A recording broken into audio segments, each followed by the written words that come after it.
আসসালামু আলাইকুম। আপনাদেরকে গত ভিডিওর মধ্যে দেখাইছিলাম যে আমার কবুতরগুলা ডিম নিয়ে বসেছিল।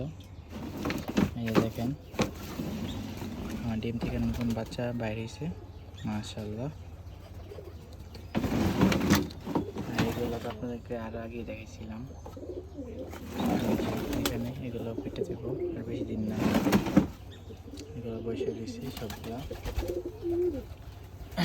এগুলো মনে হয়তো ডিম পারবো, কারণ পারে না, এগুলো বাচ্চা দিয়ে দিচ্ছি।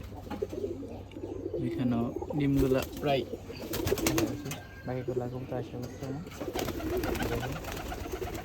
এখানে খাওয়ান দিছিলাম।